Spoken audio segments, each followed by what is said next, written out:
नमस्कार मित्रों, मैं हूं रविकांत चतुर्वेदी और आप मुझे देख रहे हैं परीक्षा आइडिया के इस मंच पे। बहुत बहुत स्वागत है आप लोगों का। पूर्व में जो हमारी क्लास चली है तो हम लोगों ने जो बात किया था, कुछ धर्म आधारित आंदोलनों की चर्चा हमने शुरुआत में की थी। जैसे हमने बात किया था सन्यासी विद्रोह का, हमने बात किया था बहावी आंदोलन का, हमने बात किया था अहमदिया आंदोलन का। इस तरीके की चीज़ों की बात की गई थी जो धर्म आधारित आंदोलन थे। अब उसके बाद हम लोगों ने कुछ जनजातीय विद्रोहों को भी देखा था। जनजातीय विद्रोह में हमने आपको जनजाति के बारे में बताया, जनजातीय विद्रोह का स्वरूप क्या होता है मैंने उसकी भी चर्चा की आपसे। और ये अक्सर चूंकि एग्जाम में पूछ लिया जाता है और मुख्य परीक्षा का एक बड़ा विषय रहा था कभी जनजातीय जो आंदोलन है उनके स्वरूप क्या है, इस तरीके का सवाल अक्सर आ जाता था। शुरुआत में हम लोग देखते थे, जब आज भी कुछ एग्जाम में जैसे पीसीएस में, आप जेपीएससी अभी जो लोग दे रहे होंगे उनको मालूम है कि वो तो आना आना है, पेटराता है, और वो इतिहास का एक बड़ा पॉइंट है, उसको समझनी जानने की आवश्यकता है। क्योंकि आम जनजीवन से, चलन से कट के जो जनजाति है वो किस तरीके की है, उसकी प्रकृति क्या है, विद्रोह में उसका स्वरूप लगभग का एक जैसा दिखाई पड़ता है, मुद्दे अलग अलग हैं, क्षेत्र अलग अलग हैं। हर जगह से जनजातियों ने प्रतिकार किया लेकिन कभी संगठित होने का प्रयास नहीं किया। हाँ, अलग अलग अपने समाज में संगठित रहे, ये अवश्य था। ठीक है, इस तरीके की चीज़ों की चर्चा हम लोगों ने लगातार की। अब कुछ अन्य विद्रोह और बच गए हैं, कुछ अन्य विद्रोह जो हैं जो अलग अलग क्षेत्रों में हुए हैं। जैसे गडकरी विद्रोह की बात करें, जैसे दीवान वेला थेम्पू विद्रोह की बात करें, ये इस तरीके के विद्रोह, या पाइका विद्रोह की बात करें, या पॉलीगर विद्रोह की बात करें, तो इनके भी अपने कुछ मुद्दे हैं। कुछ महत्व के कारण ये भी इतिहास में अपनी महत्ता रखते हैं। वो महत्ता क्या है, यहाँ से सवाल की नेचर क्या होता है, किस तरीके के क्वेश्चन यूपीएससी, यूपीपीसीएस या बीपीएससी या जेपीएससी ये एग्जाम पूछ रहे हैं, ठीक है, उनके बारे में, ठीक है, इसका ध्यान देंगे। अब देखिए, अब चूंकि सफर होते होते अब आ गया है अंतिम दौर तक, यानी कि गडकरी विद्रोह बहुत ज़्यादा नहीं है, 10-12 विद्रोह हैं, बहुत छोटे छोटे विद्रोह हैं, उनको तुरंत तुरंत करके हम लोग आगे बढ़ जाएंगे, ठीक है। अब देखिए, हमने कहा गडकरी विद्रोह, और गडकरी विद्रोह की जो तिथि दी गई है ये 1844 दी गई है। हर विद्रोह का एक क्षेत्र होता है, इस विद्रोह का भी एक क्षेत्र था महाराष्ट्र, ठीक।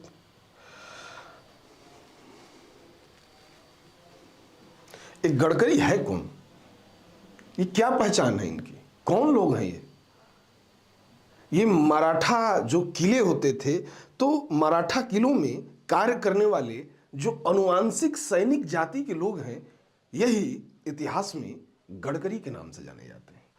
किस नाम से? गडकरी। तो कौन है ये लोग? मराठा किलों में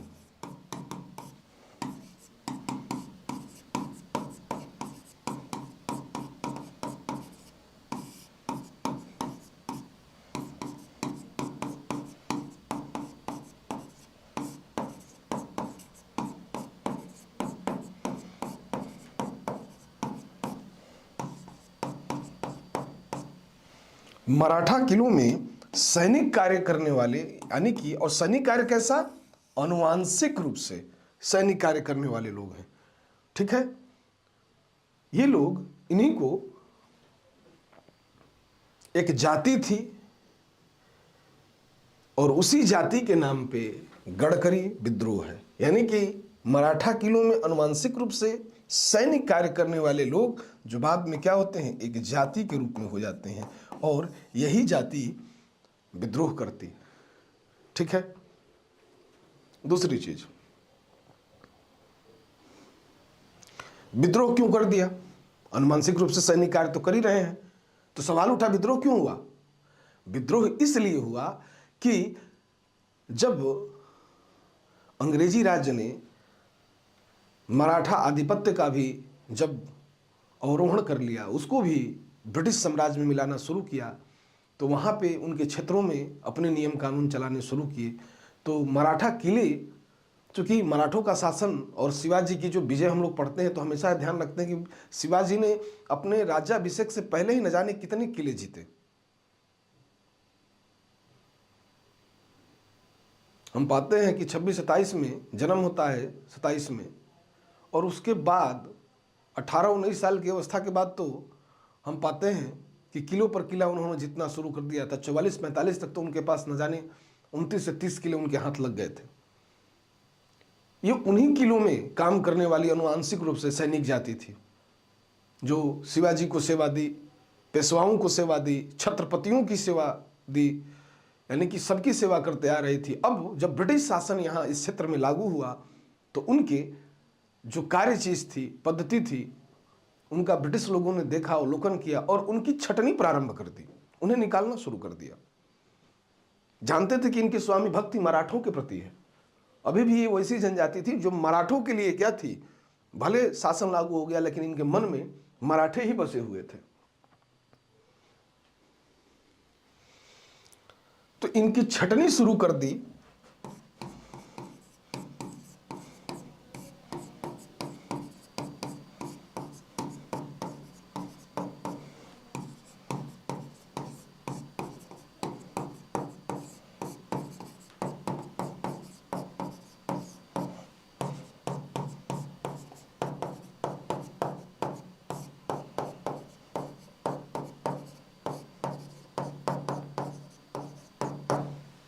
ब्रिटिश सरकार ने जब इनकी छटनी आरंभ की तो इन्होंने क्या किया, विद्रोह कर दिया।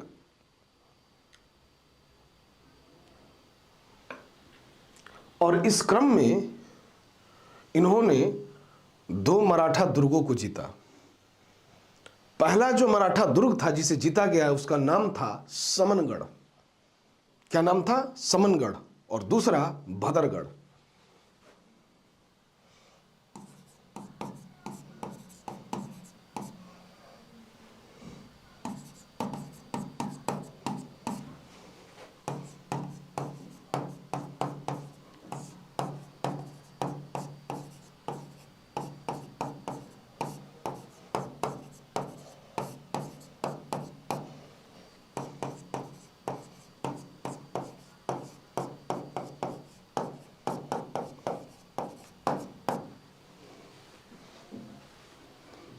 स्पष्ट है, ब्रिटिश सरकार ने जब इनकी छटनी आरंभ की तो इन्होंने विद्रोह कर दिया और इस क्रम में इन्होंने समनगढ़ और भद्रगढ़ नामक 2 किलों को क्या किया, जीत गया। इंपॉर्टेंट, बहुत अंदर तक जाएगा तब समनगढ़ और भद्रगढ़ जीतने की बात करेगा। ठीक है, गडकरी विद्रोह का क्षेत्र सबसे ज़्यादा इंपॉर्टेंट है।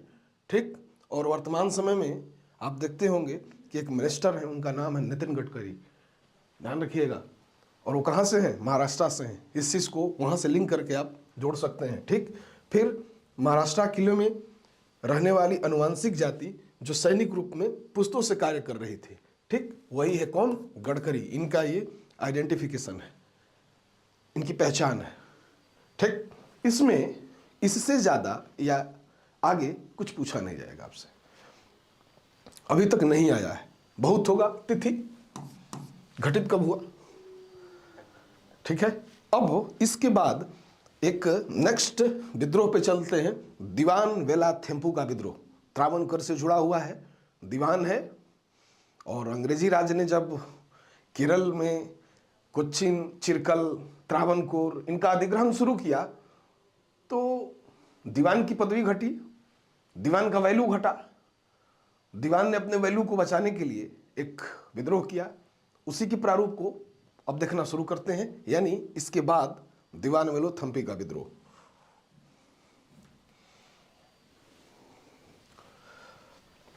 ठीक है,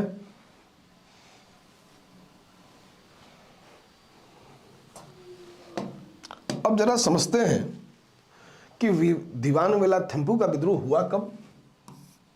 तो 1805 में। ये दीवान वेला थेम्पू जुड़ा कहां से है? केरल। कहां से? केरल।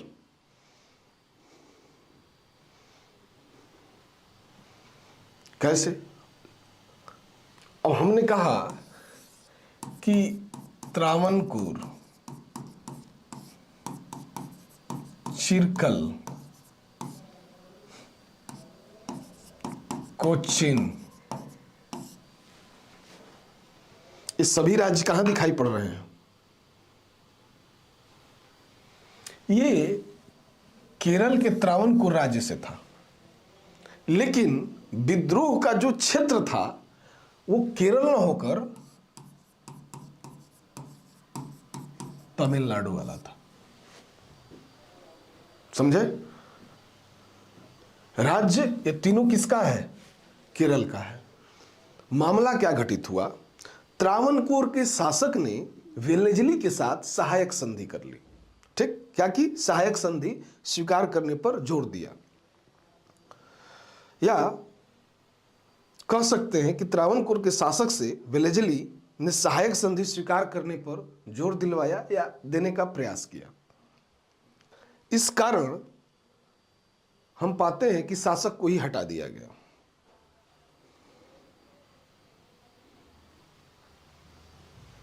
क्यों? लॉर्ड वेलेस्ली ने त्रावणकोर के शासक को कहा कि हमसे सहायक संधि कर लो। शासक ने कहा कि हम सहायक संधि नहीं स्वीकार कर सकते, इसकी मनाही कर दी साफ। बोला हम नहीं स्वीकार करेंगे। जब बोला आप नहीं स्वीकार करेंगे तो आप शासक नहीं रहेंगे, हटिए अब। क्योंकि हम जानते हैं कि केरल ने या त्रावणकोर के शासकों ने हैदर अली का सामना करने के लिए, जब हम पॉलिटिकल हिस्ट्री आपको पढ़ा रहे थे तो हमने बताया था कि हैदर अली का सामना करने के लिए उन्होंने क्या किया था? अंग्रेजों से समझौता कर लिया था। 1799 तक, जब तक कि हैदर की टीपू सुल्तान की मृत्यु नहीं हो गई, उसके पुत्र हैदर अली के पुत्र टीपू सुल्तान की, तब तक ये केरल के या त्रावणकोर के जो शासक थे और अंग्रेजों के हित एक थे। मृत्यु के बाद हित बदल गए, क्योंकि अब ब्रिटिश जिस तरीके से मैसूर को अधिग्रहित कर चुके थे, अब चाहते थे कि केरल को भी अधिग्रहित किया जाए। इस बहाने उन्होंने बार बार तमाम तरीके के जो संधि प्रस्ताव देने शुरू किए थे। इसी क्रम में वेलेस्ली का यह प्रस्ताव है कि आप हमारे साथ सहायक संधि स्वीकार करिए। ठीक,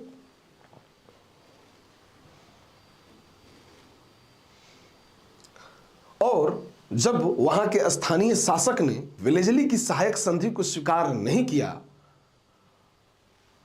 तो उसे हटा दिया गया। तब शासक का एक दीवान है, दीवान वेलाथम्पी, अपने राजा के अस्तित्व के लिए विद्रोह कर देता है, और इसी विद्रोह को दीवान वेलाथम्पी विद्रोह कहा जाता है। मजे की बात है कि इस विद्रोह को एक ब्रिटिश रेजिमेंट की नायर बटालियन है। इस विद्रोह में नायर बटालियन ने दीवान वेलाथम्पी का समर्थन किया, और इतिहासकारों ने 1857 के विद्रोह का, इस विद्रोह को पुरोगामी माना। कभी कभी पूछता है कि 1857 के विद्रोह का पुरोगामी विद्रोह या पुरोगामी कहा जाता है किस विद्रोह को? दीवान वेलाथम्पी के विद्रोह को। तो अब सारी चीजें आपके सामने, स्टोरी स्पष्ट है। अब इसमें महत्वपूर्ण क्या है, परीक्षा के लिहाज से इंपॉर्टेंट क्या है? पहले केरल राज्य किसका है? त्रावणकोर का। लेकिन ये जो विद्रोही है दीवान वेलाथम्पी, विद्रोह कहां किया? तमिलनाडु में जाके। ठीक है, दोनों ही बातें आपके सम्मुख रहेंगी। ठीक, ये केरल के अन्य राज्य हैं जिनका कोई इस विद्रोह से वास्ता नहीं है, त्रावणकोर का बस वास्ता है। ठीक है। दूसरी चीज, अब हमने कहा कि त्रावणकोर के शासक से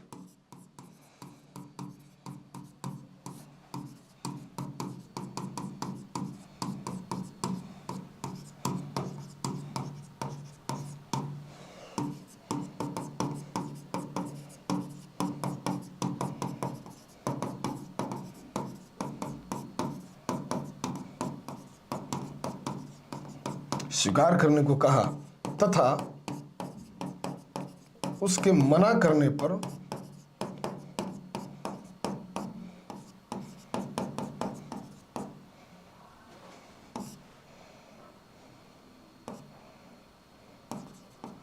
शासक को हटा दिया गया।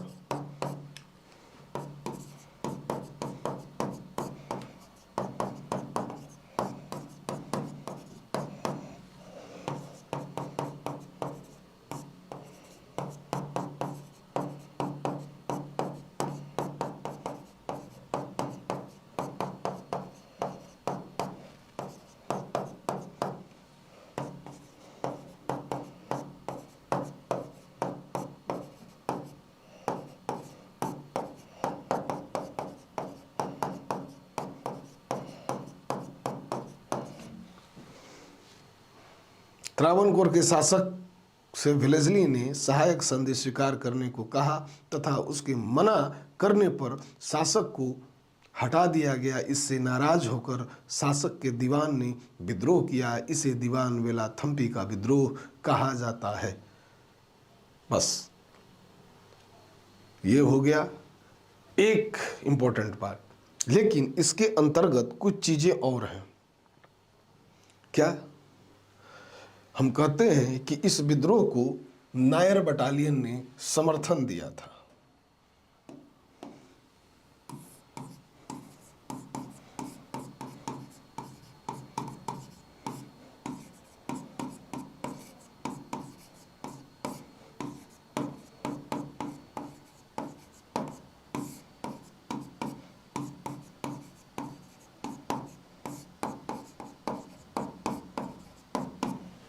फिर हमने कहा कि इस विद्रोह को क्या किया जाता है,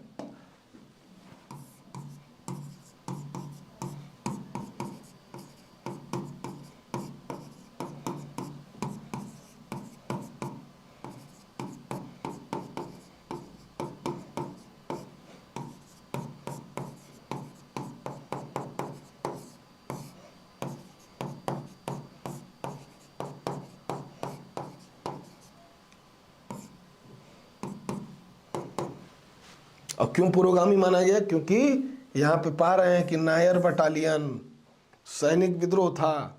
अंग्रेजों की नज़र में 1857 का विद्रोह क्या है? सैनिक विद्रोह है। भले बाद में जनता जुड़ती चली गई, स्फूर्त तो सैनिकों से हुआ था, इसीलिए इसे कहा गया 1857 का पुरोगामी विद्रोह। क्लियर? अब पाइका विद्रोह पे आ जाते हैं। इसको हटाते हैं, आप लोग नोट करते चलिएगा, ठीक है? पाइका विद्रोह। अब पाइका विद्रोह की तिथि 1817 से 1825 के मध्य आंकी गई। ठीक, यह विद्रोह उड़ीसा तट पर एक पहाड़ी है, वहीं पर एक क्षेत्र है, उसका नाम है खुर्द क्षेत्र। कहाँ? उड़ीसा तट।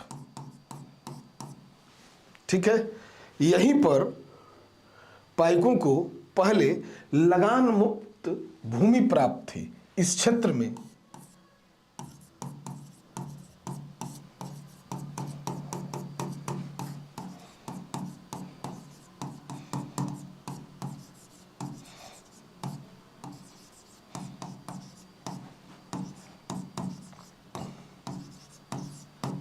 लगान मुक्त भूमि प्राप्त थी।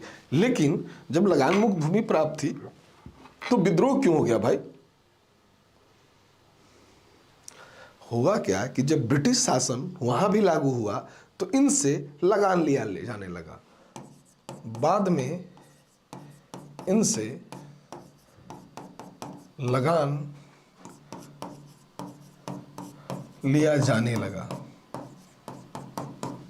ठीक है, लगान लिया जाने लगा। जब लगान लिया जाने लगा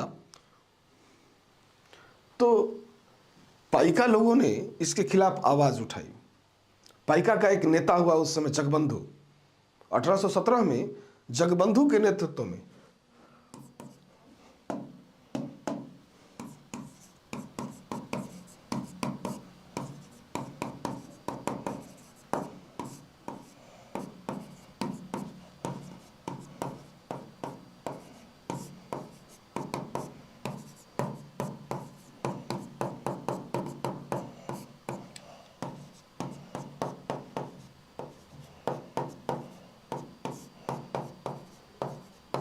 विद्रोह किया। ठीक है,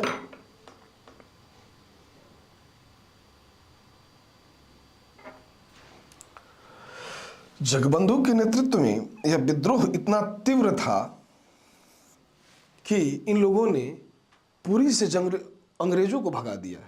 कहां से?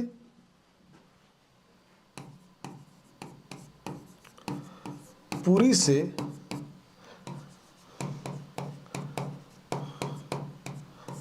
अंग्रेजों को भगा दिया। ठीक है,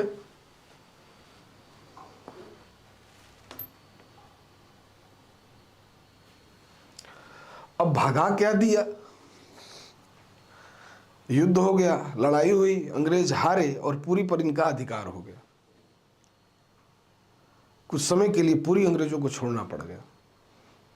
बाद में हम पाएंगे कि पुनः अंग्रेज यहां आ जाएंगे। कैसे? 1825 होते होते यह विद्रोह समाप्त हो जाएगा।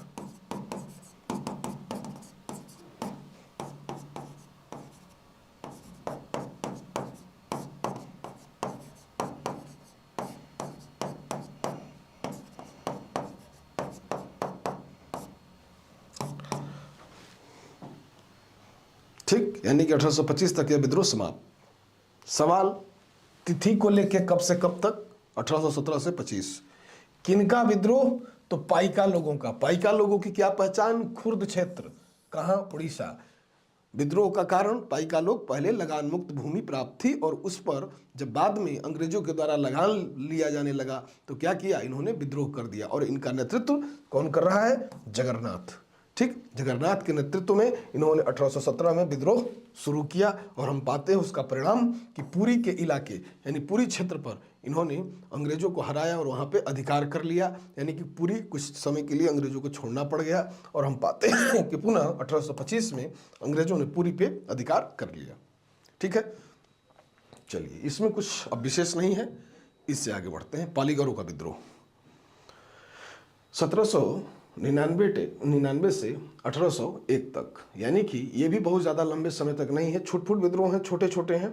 इनको आप आराम से किताबों से भी कर सकते हैं। थोड़ा थोड़ा स्टोरी में फॉर्म देता चला जाऊं तो मुझे आसान है, पूर्ण विश्वास है कि यहाँ पे आप पकड़ते चले जाएंगे। लेकिन कुछ लोगों को थोड़ा सा साउथ इंडियन नाम होता है, थोड़ी थोड़ी उनको प्रॉब्लम हो जाती है कि नहीं टीचर हिंट ही कर दे, तो उसके लिए भी हुआ कि नहीं भाई चलो उसके लिए हिंट कर देते हैं। ठीक है, पालीगरों ने विजयनगर साम्राज्य, आप लोगों ने सुना होगा, विजयनगर साम्राज्य के समय पालीगर जो हम पाते हैं पूर्वी घाट के जंगलों में अपने स्वतंत्र राज कायम कर लिए थे। इन्होंने अपना स्वतंत्र राज बना लिया था। अब विजयनगर साम्राज्य, जब विजयनगर साम्राज्य पढ़ते हैं आप तो आप पाते हैं कि विजयनगर साम्राज्य हरिहर बुक्का नामक भाइयों ने मोहम्मद बिन तुगलक के शासनकाल में विजयनगर साम्राज्य की स्थापना की थी। बाद में राजा कृष्णदेव राय जैसा व्यक्ति भी विजयनगर साम्राज्य में दिखाई पड़ता है और संगम, सालु, तुलु और वीड़ु, इन 4 वंशों के क्रम में हम विजयनगर साम्राज्य को पहले ही देख चुके हैं कि विजयनगर साम्राज्य किस तरीके का राज्य था। ठीक है, या उसकी क्या महत्ता है। तो यहाँ पर विजयनगर साम्राज्य महत्वपूर्ण नहीं है, बस इतना ध्यान रखना है कि ये पालीगर हैं कौन, इनकी आइडेंटिटी क्या है, इनकी पहचान क्या है। तो 1799 से 1801 में पालीगरों का विद्रोह है। इसी क्रम में हमें पालीगरों की पहचान को समझना है। पालीगर वो हैं जिन्होंने विजयनगर साम्राज्य के समय अपने आप को पूर्वी घाट के क्षेत्र यानी कि वो जो उधर का जंगल का अपना जो इलाका है उस पर अपना स्वतंत्र राज कायम कर लिए थे। तो यहाँ लिखेंगे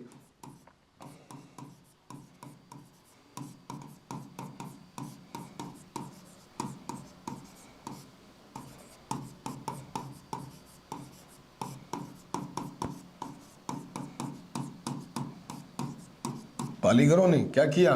पूर्वी घाट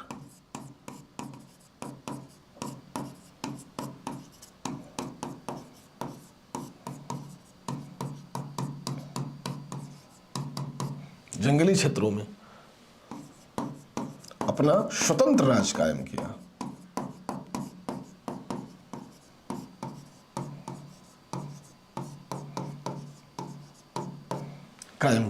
ठीक है,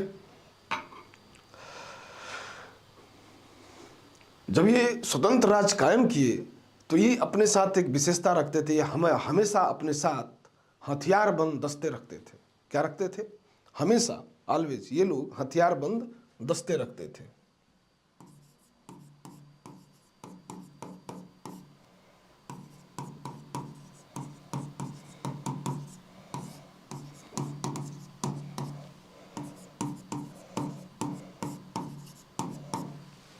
हथियारबंद दस्ते रखते थे। ठीक, दूसरी चीज,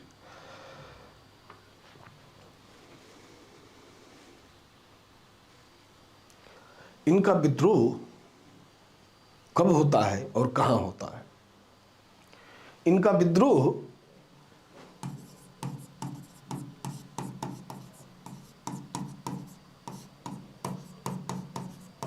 तमिलनाडु क्षेत्र में होता है। और कब? टीपू सुल्तान के शासनकाल के अंतिम वर्षों में पहली बार टीपू सुल्तान के शासन काल अंतिम वर्षों में टीपू सुल्तान का जो शासनकाल है 1799, आप लोगों ने ध्यान दिया होगा कि श्रीरंगपट्टनम में लड़ता हुआ उसके दरवाजे पे जो मारा गया जो वीर था वो टीपू सुल्तान था, शेर मैसूर जिसको कहा जाता है, जो हैदर अली का बेटा है। मैंने बताया था टीपू सुल्तान के बारे में ढेर सारी जानकारियां दी थी। मैंने बताया था आपको कि कैसे अपना दूतावास विदेशी क्षेत्रों में स्थापित करता हुआ दिखाई देता है, जैकोबिन क्लब का सदस्य बनता है, स्वतंत्रता का वृक्ष लगवाता है। तमाम बातें मैंने आप लोगों से की थी टीपू सुल्तान के बारे में। अब हम कह रहे हैं कि टीपू सुल्तान के शासन काल में इसका क्या होता है, अंतिम वर्षों में पहली बार इनका विद्रोह देखने के लिए मिलता है। कहां? तमिलनाडु क्षेत्र में। तो इनका विद्रोह तमिलनाडु क्षेत्र में टीपू सुल्तान के शासनकाल के अंतिम वर्षों में दिखाई देता है। यह पॉइंट आप कंप्लीट कर लेंगे। दूसरी चीज,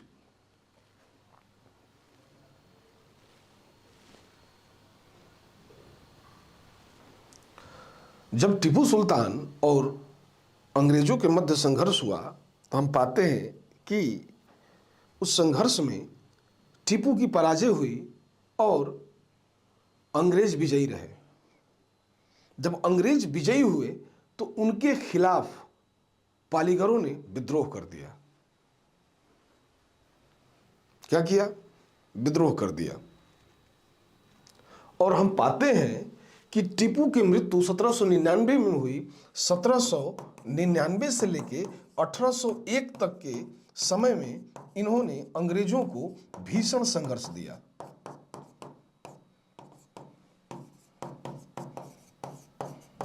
भीषण संघर्ष दिया।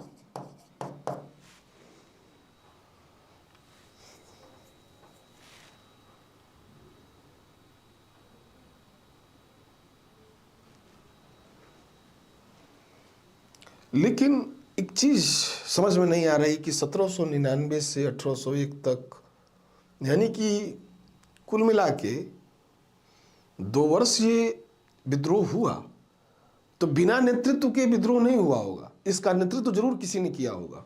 तो इसका नेतृत्वकर्ता कौन था? नेतृत्वकर्ता यानी कि इस विद्रोह को नेतृत्व किसने प्रदान किया? तो हम जानते हैं कि इस विद्रोह को नेतृत्व वीर पी, यानी कि जिसका नाम है वीर पी कटवामन। क्या नाम था? वीर पी कटवामन। पी कटवामन। ये वीर पी कटवामन के नेतृत्व में यह विद्रोह हुआ। कौन है नेतृत्वकर्ता? वीर पी कटवामन। 1799 से 1801 तक ये क्या करते हैं, यानी कि यहां तक के समय में अंग्रेजों को भीषण संघर्ष देते हैं और इसके नेतृत्व में अंत में इनके प्रमुख नेता को ही मार दिया गया और यानी कि वीर पी कटवामन को मार दिया गया, इसकी हत्या कर दी गई और विद्रोह दब गया। हत्या कब हुई? 1801 में विद्रोह समाप्त। ठीक। अब इसके आगे एक और विद्रोह है, कित्तूर विद्रोह। कित्तूर कर्नाटक क्षेत्र, प्रमुख नेता चिनाबा। कित्तूर विद्रोह का एक बड़ा नेता है और उसका नाम है चिनाबा। 1824-1829 तक हम पाते हैं कि कर्नाटक क्षेत्र में जो विद्रोह चला उसे ही हम कित्तूर विद्रोह कहते हैं। ठीक। 1824 से 29 यानी कि लगभग 4.5 साल। ठीक है, चलते हैं देखते हैं जरा उनको भी। ठीक है।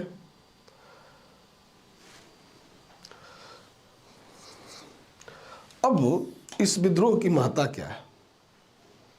हमने कहा क्षेत्र, तो आपसे बोला कि यह क्षेत्र है कर्नाटक।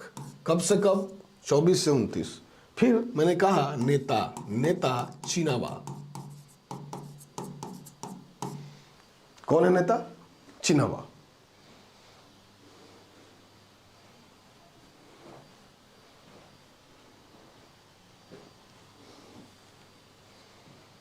दूसरी चीज,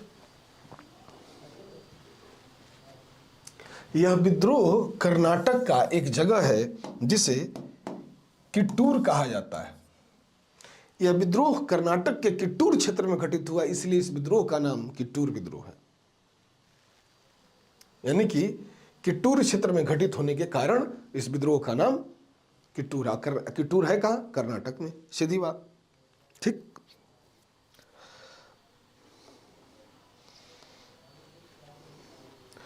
इसका मूल कारण, इस विद्रोह का मूल कारण क्या था? इस विद्रोह का मूल कारण ऐसा नहीं था कि कोई नया था, पहले भी इस तरीके के कारण हो चुके थे। इस क्षेत्र का जो शासक है उसका कोई पुत्र नहीं है, और पुत्र के एवज में वो किसी को गोद लेता है, और जब वो गोद लेता है तो उसे अंग्रेज उत्तराधिकारी मानने के लिए तैयार नहीं है। यानी कि 1824 में स्थानीय शासक के द्वारा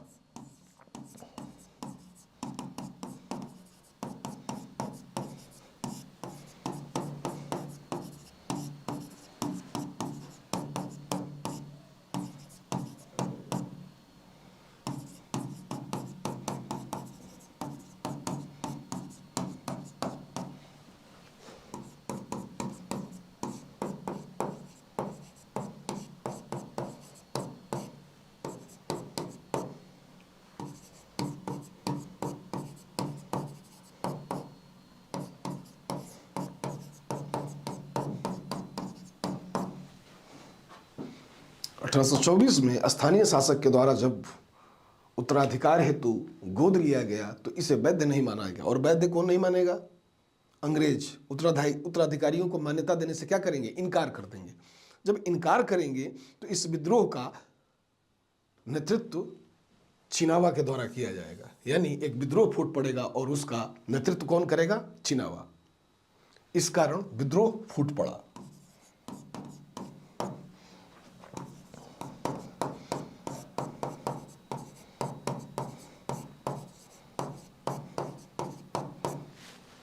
ठीक है। अब सवाल ये उठता है कि चिनाबा है कौन? चिनाबा मृतक राजा की विधवा है।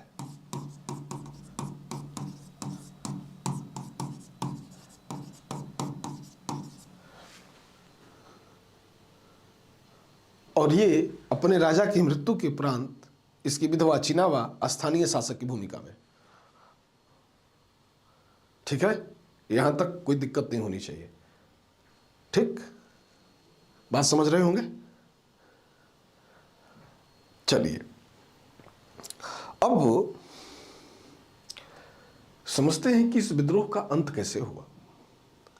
चिनाबा ने विद्रोह किया। हम जानते हैं कि बेगम हजरत महल ने भी विद्रोह किया था लखनऊ से।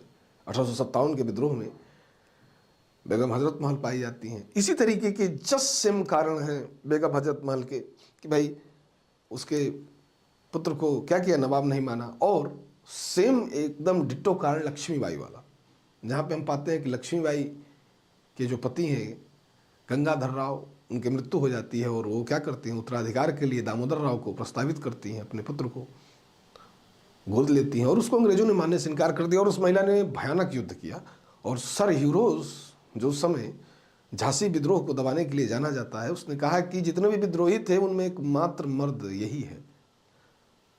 इस तरीके की बात। चिनाबा ने विद्रोह किया, विद्रोह का नेतृत्व किया। अंततोगत्वा अंग्रेजी सरकार ने अपने षड्यंत्रों का जाल बिछाया और चिनाबा को पकड़ लिया गया। और न केवल पकड़ा गया, चिनाबा को धारवाड़ जेल में बंद भी कर दिया गया।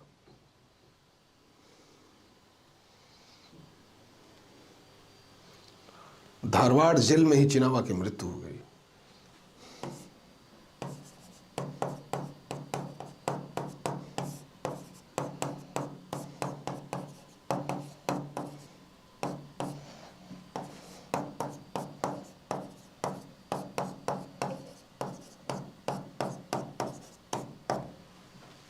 पकड़ लिया गया, ठीक है, और हमने कहा धारवाड़ के जेल में बंद किया गया।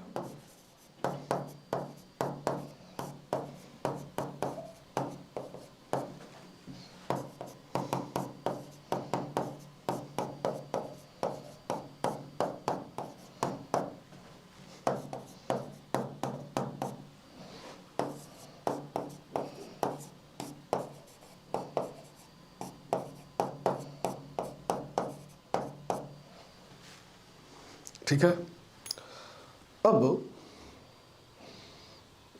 इसके आगे विजयनगरम के राजा का विद्रोह।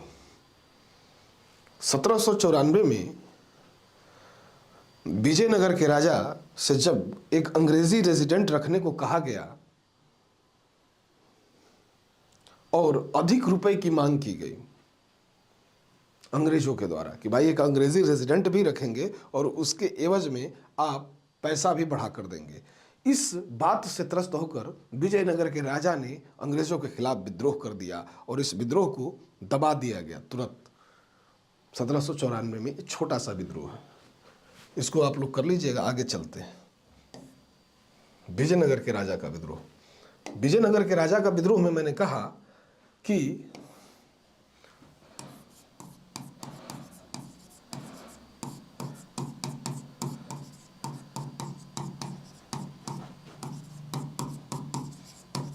अपने राज्य में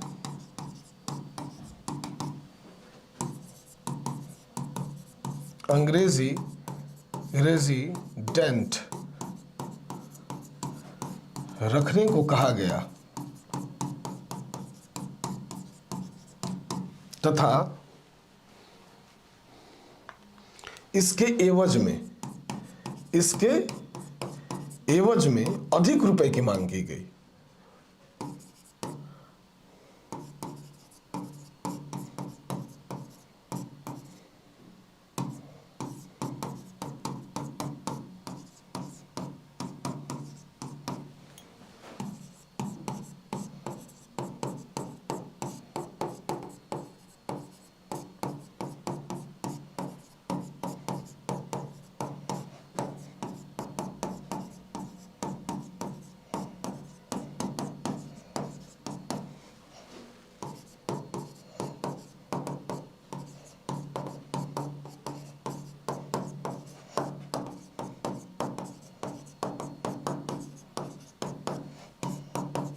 क्या लिखा गया है? विजयनगर के राजा को अपने राज्य में अंग्रेजी रेजिडेंट रखने को कहा गया तथा इसके एवज में अधिक रुपए की मांग की गई। इस कारण विजयनगर के राजा ने विद्रोह कर दिया और बाद में इस विद्रोह को दबा दिया गया तुरंत 1794 में ही, तुरंत।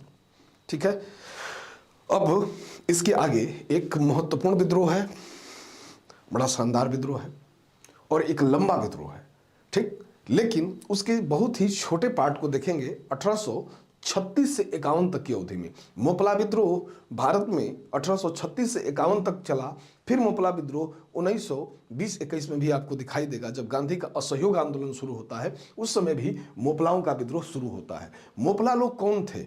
सवाल ये है कि आखिर ये मोपला जो केरल के तटों पे जो पाई जाने वाली एक जाति है, ये है कौन? एक्चुअली में ये मुस्लिम लोग हैं, ये मुस्लिम समुदाय या मुस्लिम धर्मावलंबी लोग थे मोपला लोग। और हम जानते हैं कि इनका विद्रोह अलग अलग समय में अलग अलग व्यक्ति के नेतृत्व में हुआ। इनका विद्रोह जब 1920-21 में होता है उस समय हम पाते हैं कि इनका एक बड़ा नेता है अली मुसलियार, जो हिंदू जमींदारों के खिलाफ विद्रोह करता हुआ दिखाई देता है। लेकिन अभी वर्तमान में जिन विद्रोहों की अवधि में हम चल रहे हैं, यानी कि जो अन्य विद्रोह में हम चल रहे हैं, वहाँ पे हम मोपलाओं के स्टार्टिंग फेज को देखेंगे, यानी कि 1836 से 51 की अवधि में मोपलाओं ने विद्रोह किया। तो उस विद्रोह का कारण क्या था और ये विद्रोह कहाँ घटित हुआ, ठीक, और कितनी बार हुआ। ठीक, इनका मुद्दा एक सामान्य था। देखिए, आते हैं जरा, इसको हटाते हैं, आप लोग इसको नोट डाउन कर लीजिएगा। मोपला विद्रोह 1836 से 51। देखिए एक लंबी अवधि है। कहाँ इस विद्रोह का क्षेत्र क्या है, तो हम जानते हैं कि इस विद्रोह का क्षेत्र है मालाबार तट। ये मोपला है कौन? प्रारंभ में जब अरबी यात्रियों ने दक्षिण भारत में प्रवेश किया तो हम जानते हैं कि दक्षिण भारत में अरबों ने प्रवेश बहुत पहले ही कर लिया था।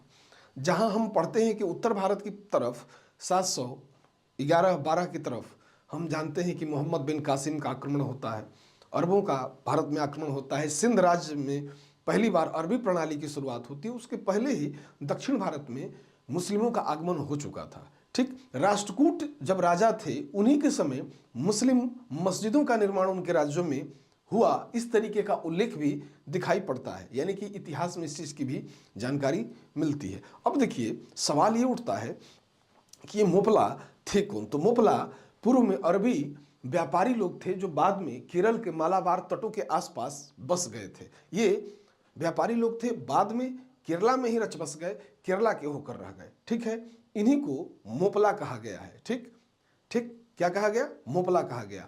और इनका क्षेत्र क्या है? मालाबार तट पर है। ठीक, मालाबार तट के आसपास हम पाते हैं कि लगभग 1836 से 51 के मध्य इन मोपलाओं ने एक नहीं, दो नहीं, बल्कि 22 बार विद्रोह किया। ठीक, कितनी बार? 22 बार। और इनका क्षेत्र अगर राज्य के रूप में तो केरल। ठीक है, ये भी अंग्रेजी सत्ता के खिलाफ थे, जो बाद में पाएंगे कि जमींदारों के भी खिलाफ है। अपने अली मुसलियार के नेतृत्व में विद्रोह करते हुए 1920-21 में दिखाई देंगे। ठीक है, और इनके विद्रोहों का समर्थन बाद में गांधी के द्वारा भी किया जाएगा। बड़े जो राष्ट्रवादी नेता हैं उस समय के, उनके द्वारा भी इनके विद्रोहों का क्या किया जाएगा? समर्थन किया जाएगा। चलिए, इसके आगे जो अन्य प्रमुख विद्रोह हैं इसमें बहुत थोड़ा समझना है, बहुत ज़्यादा नहीं। ठीक है, अब सूरत में नमक आंदोलन। ठीक है, सूरत में नमक आंदोलन, चूंकि ये बड़ी कम लोग को पता होता है कि सूरत में नमक आंदोलन 1844 में कब घटित हो गया, कैसे हुआ, इसकी क्या पृष्ठभूमि है।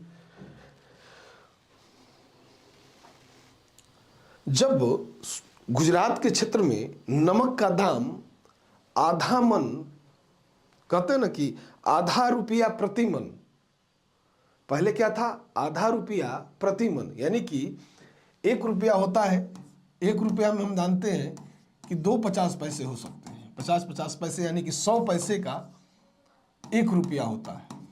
हम जान रहे हैं कि 50 पैसे में पहले क्या होता था? 50 पैसे में 1 मन नमक मिलता था। अब नमक का दाम बढ़ा दिया गया सूरत यानी गुजरात वाले क्षेत्र में। अब 1 रुपया में 1 मन नमक की बात की गई, यानी कि 50 पैसे की बढ़ोतरी कर दी गई और सीधा डबल। ठीक, जब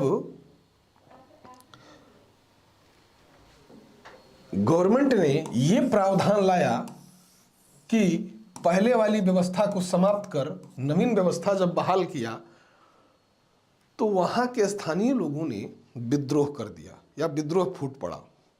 बाद में यह वृद्धि वापस ले ली गई और सूरत का नमक आंदोलन समाप्त हो गया। कब हुआ? 1844। ध्यान रखिएगा। बाद में यह वृद्धि वापस ले ली गई। क्या की गई? वापस ले ली गई। अतः यह विद्रोह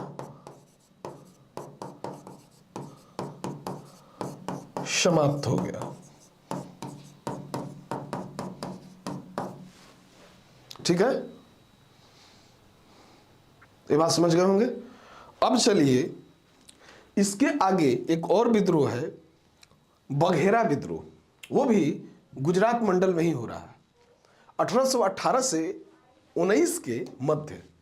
ठीक, ओखा मंडल गुजरात, इसका क्षेत्र क्या है?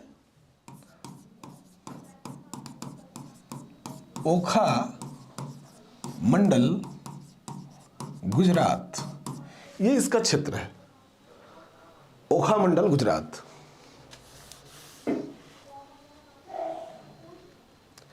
ये ओखा मंडल गुजरात के लोग अंग्रेजी शासन पद्धति से पहले से ही परेशान थे। ठीक, यानी कि इनमें अंग्रेजी शासन पद्धति को लेकर नाराजगी शुरू से ही थी। अतः यहाँ के लोगों ने अब सोचा, थोड़ा ज़्यादा होशियार दिखाई, सोचा कि अंग्रेजों को कैसे भारत से बाहर निकाला जाए। ये पहला विद्रोह है जो एक क्षेत्र के लोगों के द्वारा यह सोचा गया कि अंग्रेजों को भारत से ही बाहर कर देना है। इस तरीके का विद्रोह और कोई नहीं है। वो सिर्फ अपनी स्थानीय समस्या हल चाहता, अपना राज्य कायम करना चाहता है। लेकिन यह एकमात्र ऐसा विद्रोह था, बघेरा विद्रोह, जहां पे पहली बार एक कॉन्सेप्ट आया कि अंग्रेजों को पूरे भारत से बाहर निकालो। ठीक, लेकिन इसके साथ दुर्घटना ये घटी कि अंग्रेजों ने इनकी मंशा जान ली और इन विद्रोहियों को जैसे ये सोच ही रहे थे तभी इनको दबा दिया गया। इनकी कोई कार्रवाई नहीं हुई। ठीक,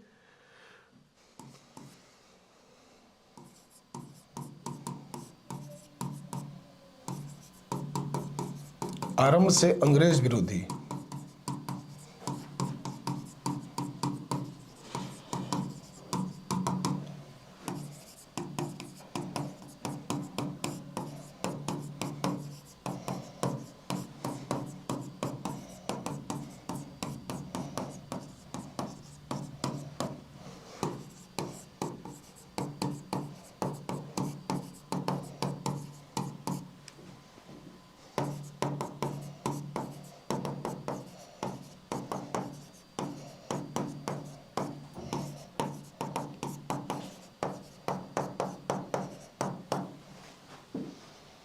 यहाँ के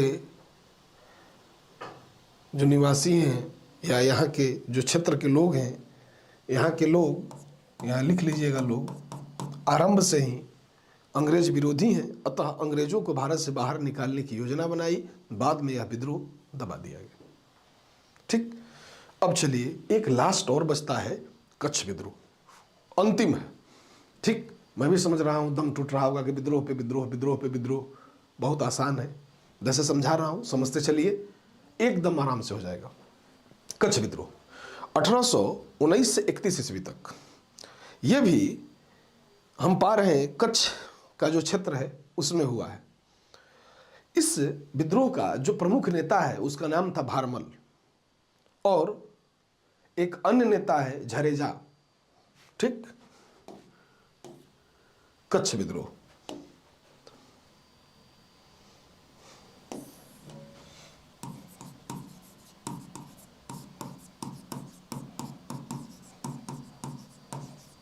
भारमल व झरेजा। ठीक है, या ये लिखिएगा, ये गलत है, झरेजा ये होगा, झरेजा नहीं, झरेजा। ठीक है, कच्छ के राजा भारमल को जब अंग्रेजों ने हटाकर उनके अल्पवयस्क पुत्र को गद्दी पर बिठा दिया, तो भारमल और उसका एक समर्थक सरदार है जिसका नाम है झरेजा, इन लोगों ने विद्रोह कर दिया। और 1831 में जब पुनः भारमल को गद्दी पर बैठा दिया गया तो ये विद्रोह शांत हो गया। तो लिखेंगे क्या,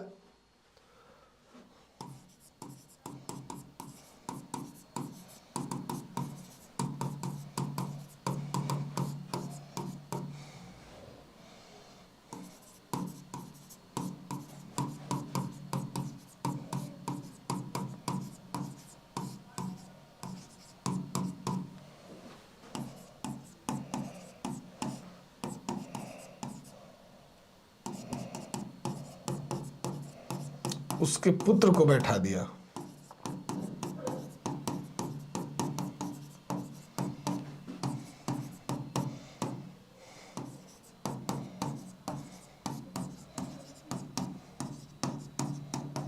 झरेजा यानी कि भारमल का सेनापति, ध्यान रखिएगा, इसका सेनापति है। विद्रोह किया हम पा रहे हैं कि 1831 में पुनः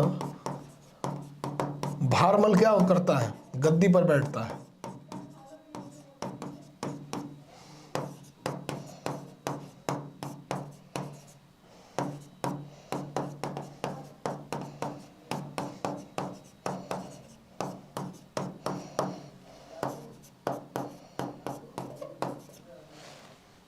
ठीक है, गद्दी पर बैठता है और विद्रोह समाप्त हो जाता है। यहां तक था ये विद्रोह। अब अगली बात कंपनी के अधीन भारतीय शासन की, यानी कि कंपनी का जो संवैधानिक विकास चल रहा था भारत में, या ब्रिटिश सरकार के अंतर्गत जो संवैधानिक विकास किया गया, उसको हम पढ़ने का प्रयास करेंगे इसके अगली क्लास में। Thank you.